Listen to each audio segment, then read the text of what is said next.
Assalamualaikum warahmatullahi wabarakatuh. Halo sahabat-sahabat semua, sahabat-sahabat yang akan umroh dan akan kembali umroh. Selamat datang di channel YouTube Umroh Yuk, channel yang membahas mengenai pengalaman-pengalaman yang telah terjadi ketika perjalanan umroh beberapa waktu yang lalu. Untuk perkembangan channel ini, mohon bantuan teman-teman semua untuk mengklik subscribe, like, dan komennya di akun YouTube Umroh Yuk agar akun ini tetap dapat terus memberikan informasi-informasi yang bermanfaat untuk sahabat-sahabat semua yang akan umroh dan akan kembali umroh. Pada kesempatan kali ini saya akan membahas mengenai dan barang-barang yang tidak perlu kita bawa ketika perjalanan umroh atau haji. Barang-barang ini sebelumnya saya disclaimer dulu bahwa barang yang tidak perlu dibawa ini adalah jika jamaah-jamaah umroh semua itu akan berangkat melalui travel tour. Artinya kalau ini adalah perjalanan umroh secara mandiri, maka barang-barang ini besar kemungkinan harus dibawa. Tapi ketika perjalanan umroh itu dilakukan bersama travel tour, di mana notabene ketika travel tour itu adalah rombongan yang bisa mencapai 40-an orang ke atas, maka barang-barang ini bisa tidak kita bawa ketika perjalanan umroh. Kenapa demikian? Karena barang-barang kecil ini sebenarnya adalah memang barang-barang yang dibutuhkan. Tapi dengan kita sibuk memikirkan, riwah memikirkan barang-barang kecil ini, terkadang kita itu akhirnya pusing sendiri. Pusing sendiri dalam artian terlalu banyak barang yang akan kita persiapkan. Akhirnya nanti barang-barang yang benar-benar kita butuhkan malah tertinggal. Jadi barang-barang kecil ini barang-barang yang kecil ya, seperti perintilannya lah ketika kita melakukan perjalanan umroh atau haji. Perintilan-perintilan ini ketika perjalanan umroh itu dilakukan bersama travel tour, artinya nanti kita sekamar itu akan bersama teman-teman dari wilayah lain bersama dengan rombongan, dan itu jumlahnya juga cukup banyak. Jadi perintilan ini bisa tidak kita bawa ketika kita melakukan perjalanan bersama dengan travel tour ketika perjalanan haji atau umroh. Yang pertama, barang yang tidak perlu dibawa adalah kipas angin portable. Kenapa kipas angin portable ini tidak perlu dibawa? Asalnya saya dulu ketika perjalanan umroh membawa kipas angin portable adalah karena melihat salah satu postingan artis Indonesia, ya mungkin teman-teman tahu sendiri, ini adalah postingan dari Mama Gigi, di mana kala itu dia membawa kipas angin portable ketika dia berada di pelataran Masjidil Haram. Melihat postingan Mama Gigi yang berada di pelataran Masjidil Haram dengan menggunakan kipas angin portable, otomatis pikiran saya kala itu adalah terpikir bahwa di pelataran Masjidil Haram, di Tanah Haram, itu panas. Jadi butuh yang namanya kipas angin portable. Melihat postingan itu, saya akhirnya inisiatif, karena saya nggak mikir kemana-mana lagi ya, saya langsung percaya aja ketika melihat postingan itu, dia mengarahkan kipas angin ke wajahnya dan terlihat gambar Ka'bah di depannya, kalau nggak salah postingannya kala itu. Sehingga melihat itu, pikiran saya tuh langsung terarahkan, tersugesti bahwa di sana itu panas. Jadi ketika itu langsung saya, berarti saya butuh nanti yang namanya kipas angin portable, tanpa saya mencari tahu dulu bahwa ternyata kipas angin portable itu tidak dibutuhkan di pelataran Masjidil Haram ataupun Masjid Nabawi. Kenapa? Karena di sana keramik-keramik yang ada di Masjid Nabawi dan di Masjidil Haram itu sudah menggunakan keramik yang bisa memantulkan atau bisa menyerap panas ya. Jadi ketika di sana kita tuh tidak akan merasa panas yang dalam bayangan kita itu di mana matahari tepat di atas kepala kita. Jadi kita mikirnya itu akan terasa panas sekali di sana, ternyata tidak. Semuanya di sana itu cenderungnya kita tidak butuh, bukan cenderung lagi ya, memang tidak butuh. Karena ketika saya membawa kipas angin portable kala itu saya bawa, suami juga bawa, kipas angin portable itu malah tidak dipergunakan sama sekali. Saya bawa dalam tas lempang yang saya gunakan ketika ke arah Masjidil Haram ataupun Masjid Nabawi, tapi nggak dipergunakan karena saya merasa nggak perlu ini, nggak ada panas yang saya bayangkan ketika melihat postingan Mama Gigi itu. Nah dari situ saya pikir berarti nggak perlu ya bawa kipas angin portable, dan kipas angin portable itu meskipun kecil tapi dia tetap memakan space ruang juga di dalam koper kita, di mana koper itu nanti bisa diisi dengan space, itu bisa kita isi dengan barang lain, malah diisi dengan kipas angin portable yang notabene akhirnya tidak dipergunakan sama sekali. Jadi saran saya kipas angin portable-nya tidak usah dipergunakan karena tidak panas, tidak seperti yang kita bayangkan. Kalau saya sih awalnya mikirnya nggak ada mikir apa-apa ya, saya cenderung berangkat itu mencoba mengosongkan pikiran. Maksudnya mengosongkan pikiran itu agar saya tidak memikirkan sesuatu yang negatif, mengosongkan pikiran dari hal-hal yang negatif dan memulai mensugesti diri saya sendiri bahwa di sana nanti akan baik-baik saja. Sehingga saya nggak ada mikir wah nanti panas lah atau apalah ya, karena panasnya, cuaca panas kan ya biasa ya. Kalau yang kita sudah tersugesti negatif bahwa nanti akan begini, nah khawatirnya di tanah haram apa yang kita sugestikan itu terjadi akan merepotkan kita sendiri. Jadi sebelum berangkat itu memang sugesti saya, coba saya mengosongkan sugesti-sugesti negatif dalam diri saya, sehingga saya langsung berpikir di sana nanti akan baik-baik saja. Apapun yang akan terjadi, saya berangkat umroh bismillahi tawakkaltu alallahi la haula wala quwata illa billah. Jadi sudah mau apa terjadi terjadilah, pokoknya saya mau berangkat. Jadi kipas angin portable ini akhirnya tidak dipakai sama sekali, baik yang punya saya maupun punya suami saya. Selanjutnya barang yang perintilan yang menurut kita penting ketika kita manasik umroh ya. Manasik umroh tuh pasti disuruh nanti bawa gunting ya. Karena kita mau tahallul, di mana tahallul itu nanti memotong rambut. Untuk laki-laki memotongnya nanti akan dibotakkan, tapi ketika tahallul mungkin potong juga sekitar sejumput. Perempuan juga akan dipotong sekitar sejumput di 3 titik. Jadi kita butuh yang namanya gunting. Biar cepat nanti semua bawa ya. Nah, biasanya manasik tuh seperti itu diarahkannya. Nah, saya juga tersugesti begitu. Oh iya ya, nanti butuh tahallulnya ini, untuk tahallul ada gunting. Akhirnya saya sugesti sendiri, oke lah, berarti saya sama suami bawa gunting. Saya bawa satu, suami bawa satu. Gunting saya tidak saya pakai sama sekali, apalagi gunting suami. Suami tuh tahu saya bawa gunting, tapi dia namanya laki-laki ya, malas nyari dalam kopernya entah di mana. Ada aja alasannya, pokoknya dia nggak mau mencari lah, katanya nggak nemu lah, nggak tahu tempatnya lah. Akhirnya gunting punya suami tuh nggak dipakai sama sekali.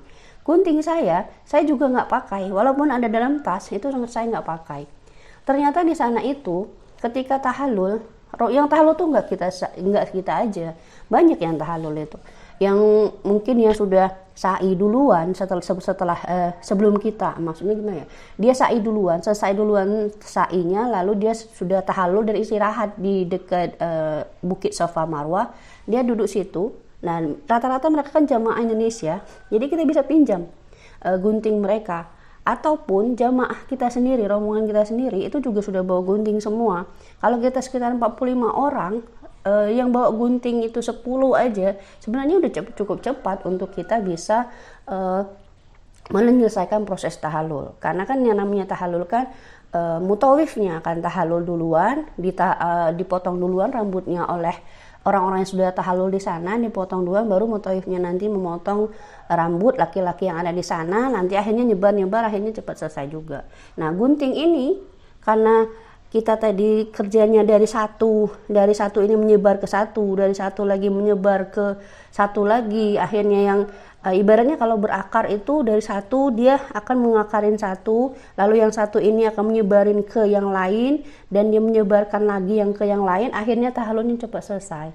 Ya, karena kuncinya di tahallul adalah orang yang mentahallulkan, orang yang memotong rambut kita itu sudah dipotong duluan rambutnya oleh orang yang sudah tahallul. Jadi proses ini pun butuh gunting, iya, tapi cenderungnya gunting kita tuh nggak dipakai, karena gunting itu kita kerjanya kayak kerjasama gitu. Sudah selesai satu, nanti dia akan menyebarkan ke yang lain, akhirnya kita semua jamaah itu akan selesai proses tahallulnya dengan cepat juga. Nah, ini kalau kita mau memikirkan perintilan kayak gunting ini juga mungkin space-nya nggak besar, tapi dalam artian nanti itu menyita pikiran kita dengan sesuatu hal yang kecil. Seperti kipas angin portable tadi, pikiran kita udah ruwet, ini mau dibawa, ini mau dibawa, ini mau dibawa, ini belum dibeli, itu belum dibeli, mau bawa perintilan juga. Akhirnya nambah ruwet lah pikiran kita dengan perintilan-perintilan kecil, yang akhirnya perintilan kecil itu pun tidak dipakai ketika kita berada di tanah haram. Yang selanjutnya adalah jepit kuku. Sama seperti gunting tadi, saya juga bersugestinya gitu ke awalnya kan, jepit kuku ini penting. Nanti ketika mau ngambil niat ihram di Masjid Bir Ali, itu kita sebelumnya itu harus kita bersih-bersih. Ketika itu potong kuku tangan, kuku kaki, semuanya dibersihkan, badan juga mandi ihram, itu dijelaskan juga di manasik. Jadi ketika kita di manasik sudah diberi penjelasan seperti itu, otomatis juga kita berpikir, oh butuh ya jepit kuku ya. Tapi yang terlupakan kala itu adalah kita itu pergi rombongan. Dalam rombongan itu kita dibagi per kelompok. Satu kelompok atau satu kamar itu ada 4 orang. Dari 4 orang itu, seperti saya saja ya, ketika itu 4 orang, itu yang ibu-ibu yang 3 itu oke lah, dari 3 itu mungkin yang bawa 2 jepit kuku. Nah, jepit kuku saya juga saya bawa sebenarnya, cuma karena ketika mau proses persiapan sebelum ke Masjid Bir Ali itu jepit kuku itu ya karena barangnya kecil ya lupa naruhnya di mana. Akhirnya jepit kuku saya juga nggak kepakai. Punya suami apalagi, ya alasan itu tadi, karena nggak tahu di mana lah naruhnya, nggak tahu di bagian mana lah, karena namanya umroh lewat travel tour, ketika kita cuma pergi suami istri ya otomatis kita kamarnya dipisah ya, kamarnya dipisah. Kalaupun kita mau minta satu kamar sama pasangan kita, itu ada biaya tambahan. Ketika biaya tambahan itu bisa mencapai 8 juta untuk perjalanan umroh 9 hari. Itu saya tanyakan kala itu. Ketika misalnya saya mau sekamar sama suami, saya tanya berapa bayarnya. Itu ternyata bayar 8 juta. Nah, saya mikir ya dari 8 juta daripada saya bayar 8 juta untuk bisa sekamar sama suami, di mana 8 juta itu bisa saya pakai buat uang saku, ya mendingan saya terpisah kamar ya, daripada saya satu kamar tapi bayar 8 juta dan uang itu cukup banyak. Dan satu lagi pertimbangannya, ketika kita pergi umroh bersama pasangan, biasanya ujiannya lebih banyak ketika kita satu kamar. Karena semua sifat kita yang di tanah air, di rumah itu akan keluar semua ketika kita bersama di sana. Ya, contoh sederhananya ketika suami meletakkan handuk sembarangan, itu biasanya kita kalau di rumah otomatis ngomel ya. Ketika dia meletakkan barang sembarangan, itu juga kita biasanya otomatis ngomel. Sama, di sana nanti juga akan seperti itu. Akhirnya ketika kita terus bersama, malah cenderungnya nanti kita akan mengeluarkan sifat asli kita ketika kita berada di rumah. Jadi ketika itu saran dari tour leadernya, gak usahlah satu kamar sama suami untuk mengurangi resiko yang seperti kita terjadi di rumah, agar tidak memperbanyak dosa juga di sana. Nanti kalau di sana karena pernah kejadian ya, itu ada suami istri gak sekamar mereka ketika rombongan umroh, tapi di luar kamar mereka itu ribut, perang besar di depan jamaah lain dan saling mengungkapkan aib pasangan masing-masing di depan jamaah lain. Nah itu kan artinya kebiasaan mereka di Indonesia itu terbawa di sana, dan akhirnya itu mempermalukan diri mereka sendiri di depan jamaah-jamaah yang lain. Nah itulah makanya saran dari tour leader, nggak usahlah satu kamar sama pasangan, nanti aib kita keluar semua di situ, nanti ribut lah, atau nanti tidak cocok dengan pasangan kita, ngomel-ngomel lah, akhirnya bukannya dapat pahala malah dapat dosa di tanah haramnya. Itulah makanya kalau ketika itu jepit kuku di mana, gunting di mana, lalu kipas angin portable tadi malah nggak tahu sama sekali suami saya kalau saya masukkan, itu ya sudah akhirnya nggak terpakai sama sekali, dan itu memakan space di dalam kopernya suami saya dan saya sendiri karena membawa barang-barang yang perintilan tadi. Nah, sama jepit kuku ini sebenarnya ketika kita mau persiapan itu sebenarnya spare waktunya cukup banyak ya. Biasanya di Simutolk itu ngomong nanti kita jam sekian kita nanti pamit sama Rasulullah, kita mau bergerak ke Mekah. Nah, itu udah kasih tahu setelah kita pamit jam sebelum zuhur, kalau itu tuh pamit sama Rasulullah, lalu sudah pamit langsung sholat zuhur di Masjid Nabawi, langsung bergerak ke alam masjid Bir Ali untuk mengambil niat umroh, mikot namanya. Nah, setelah mikot itu kita nggak ke Madinah lagi, langsung bergerak ke Mekah. Nah, itu artinya ya itu pertemuan pamit kita itu benar-benar kita meninggalkan Madinah untuk bergerak ke Mekah sama Rasulullah. Nah, di situ persiapannya itu sebenarnya sudah cukup banyak, dari subuh sampai ke jam 11 siang itu cukup banyak lah. Untuk jepit kuku tuh paling makan waktu 30 menit ya. Kalaupun ngantri itu juga nggak lama. Jepit kuku kan nggak lama. Nah, ketika itu ya itu tadi perintilan saya nggak tahu di mana, akhirnya nggak kepakai juga. Jepit kuku yang saya pakai malah jepit kuku punya teman kamar yang memang dia sudah keluarkan duluan kala itu. Jadi ya perintilan seperti ini menyita waktu untuk kita menyiapkannya, tapi pada akhirnya tidak dipakai.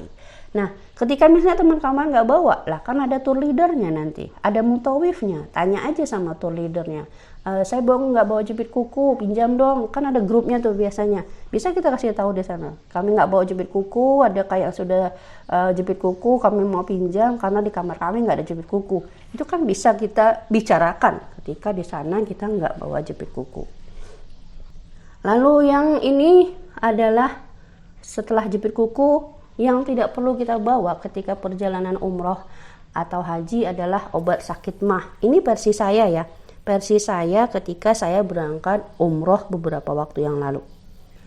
Kenapa saya mengatakan obat sakit mah itu tidak perlu dibawa? Saya waktu perjalanan umroh kala itu, saya bawa obat sakit mah itu sampai 1 keping. Saya pikir ya, karena saya jaga-jaga sih, ada GERD ya. Saya pikir nanti GERD saya akan kumat di sana. Ya untuk jaga-jaga kalau kumat saya punya obat sakit mah. Walaupun saya tahu sendiri GERD saya itu ketika kumat nggak ada obatnya hanyalah dimuntahkan apa yang ada dalam perut. Nah, ketika di sana obat sakit mah itu nggak saya sentuh sama sekali. Kenapa? Karena di Masjidil Haram maupun Masjid Nabawi, di hotel-hotel di sana itu makannya teratur. Kita makan teratur, jam makannya sudah ditetapkan oleh pihak hotel. Kalau pagi sarapan jam berapa, siang makan jam berapa, malam makan jam berapa. Tinggal kita lagi mau atau tidak mengisi perut kita ketika jam-jam itu tuh sudah ditetapkan. Sarapan, kita sarapan. Sarapannya mau apa terserah, di sana makanan nasi ada telur rebus ada, roti ada. Tinggal kita biasanya makan apa. Karena saya biasa di Indonesia tuh sarapan yang telur rebus, ya udah saya di sana carinya telur rebus. Itu udah sarapan. Makan siang juga sudah disiapkan. Sudah zuhur kita makan. Mau lapar, mau nggak lapar, pokoknya makan. Nah itu. Lalu malam setelah isya itu makan. Nah makannya itu teratur sehingga yang namanya mah itu insya Allah kemungkinan besar tidak akan kumat kalau di tanah haram. Beda dengan kondisi ketika kita sudah disiapkan makan, kita merasa kenyang, kita nggak makan. Nah itu mungkin akan mempengaruhi mah kita. Makanya dari kita sendiri harus membuat jadwal, harus bersugesti, harus memikirkan bahwa jam makan nanti mau tidak mau kita harus makan karena walaupun tidak banyak yang penting perut terisi. Dan satu lagi saya perhatikan menu di sana itu enggak, menunya cenderung pedas tuh enggak. Kalaupun ada sambal itu sambalnya enggak terlalu pedas karena mungkin mereka juga menghindari ya, karena banyak jamaah yang mungkin enggak tahan pedas. Jadi makanannya itu enggak terlalu pedas, enggak terlalu spicy. Tinggal kita saja. Kalau kita mau makan cabai ya ada sambalnya, kalau enggak ya enggak usah diambil cabainya. Dan insya Allah dengan makan teratur itu sakit mah kita nggak akan kumat, sehingga obat sakit mah ini nggak diperlukan ketika kita melakukan perjalanan umroh atau haji. Dengan catatan makannya tadi teratur. Lalu selanjutnya yang tidak perlu dibawa ketika perjalanan umroh atau haji adalah peralatan mandi. Ketika perjalanan umroh, biasanya travel tour itu sudah menyiapkan hotel minimal bintang 3. Bintang 3 di sana itu sudah bagus dibandingkan dengan bintang 3 di Indonesia ya. Kita bandingkan saja bintang 3 di Indonesia itu untuk peralatan mandi seperti handuk, sikat gigi, sabun, sampo itu sudah disediakan untuk hotel-hotel di Indonesia. Karena saya biasa kalau ada pelatihan dari kantor itu hotel yang dipergunakan itu rata-rata bintang 3. Nah, bintang 3 itu sudah menyiapkan peralatan mandi hotel-hotelnya, sehingga kita yang seperti ini nggak usah juga dibawa peralatan mandi yang seperti sabun, sikat gigi, odol, sampo, dan handuk pun sudah disiapkan. Cuma kalau untuk handuk, kita harus waspadai adalah ketika kita satu kamar berempat, biasanya kalau kami kemarin handuknya hanya disiapkan untuk 2 orang. Ya memang saya nggak inisiatif minta lagi sih ya, karena saya pikirnya memang dikasih 2. Tapi sepertinya kalau kita telepon ke resepsionisnya dan mengatakan bahwa kita butuh handuk 2 lagi karena handuknya kurang, akan dikasih. Cuma karena kemarin saya melihat teman kamar itu sudah bawa handuk semua dan handuk yang dikasih dari pihak hotel itu hanya 2, ya udahlah, karena mereka udah bawa handuk saya nggak minta lagi.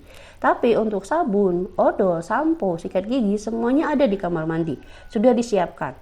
Jadi kita dari tanah air nggak perlu bawa yang seperti ini, kecuali kita itu menginapnya di tempat-tempat yang kayak apartemen atau sewa rumah masyarakat yang di sana. Nah baru kita perlu yang namanya peralatan mandi, sabun, sampo, sikat gigi, dan odol. Baru kita perlu yang seperti itu. Tapi ketika kita bersama tour travel dengan notabene yang bayaran tour travelnya bisa sampai 30 juta atau kurang lebih 30 juta, maka itu sudah bisa dipastikan bahwa hotel yang mereka pergunakan adalah hotel bintang 3, dan di sana sudah ada yang namanya peralatan mandi seperti sampo, sabun, odol sikat gigi, dan odol. Bahkan handuk pun biasanya sudah disiapkan walaupun hanya 2. Karena rata-rata sebenarnya kamar hotel itu disiapkan untuk 2 orang. Nah kalau kita berempat itu artinya memang ada kayak boleh berempat. Kalau saya lihat-lihat di situs pemesanan hotel itu bisa berempat, cuma dengan biaya tambahan. Nah yang saya nggak paham adalah apakah dengan biaya tambahan tadi sudah termasuk handuk atau tidak. Demikian yang bisa saya bagi, semoga bermanfaat. Wassalamualaikum warahmatullahi wabarakatuh.